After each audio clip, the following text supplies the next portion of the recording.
Nĩ ngatho na toguo watarĩria nĩ atĩ gũkũ nĩ gĩceceni-inĩ kĩa maabitha a borithi a dog section, gũkũ nĩ section 58 kauntĩ-inĩ ya Nakuru, na kũrĩa kũrĩ na mũcemanio ũrĩa ũragĩthiĩ na mbere wĩgiĩ ũgitĩri gĩtaro-inĩ kĩa Rift Valley. Na haha ĩmwe kwa ĩmwe ndĩrĩ na abitha mũrũgamĩrĩri mũnene wa rũhonge rwa borithi gĩtaro-inĩ kĩa Rift Valley niwe Samuel Ndanyi. Labda tukiungana nawe moja kwa moja utueleze mkutano wa leo umeleta maafisa wapi kutoka eneo hili nzima la bonde la Ufa, na kati ya masuala ambayo mnaweza kujadili na zile changamoto za kiusalama ambazo zinakumba mkoa huu. Thank you so much. My name is Samuel Ndanyi, the Regional Police Commander, Rift Valley.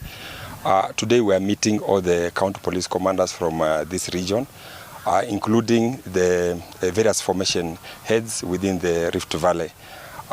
It's only last week that the Inspector General and the DIG had a meeting with the various formational commanders and regional police commanders, and including the heads of directorate from the headquarters.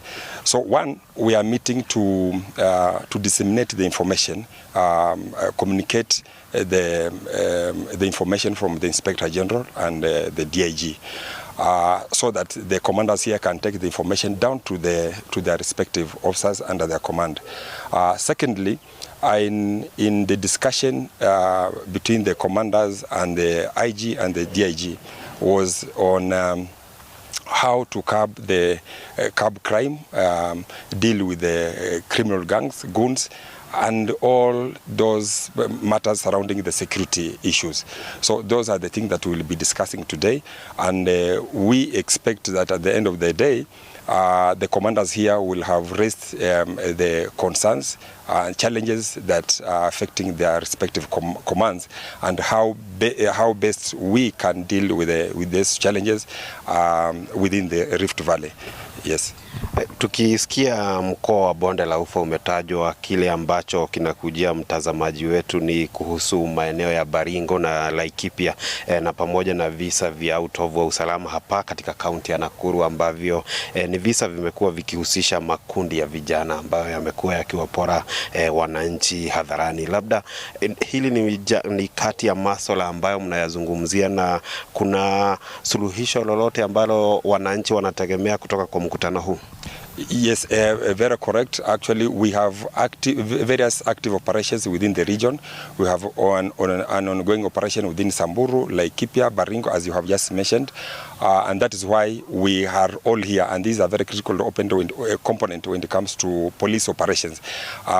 We have a senior officer here from the deputy operational commander within that area, and various other officers who support the operation that is ongoing within North Rift. And apart from North Rift, as you have rightly put it, we have also issues within urban cities like Nakuru and Eldoret. And recently, in fact, even yesterday, we had a very serious operation where we were able to arrest more than eight suspects, and so many items were covered. We are talking of over 100 phones that were covered, several laptops, and very many assorted items that were covered during yesterday's operation.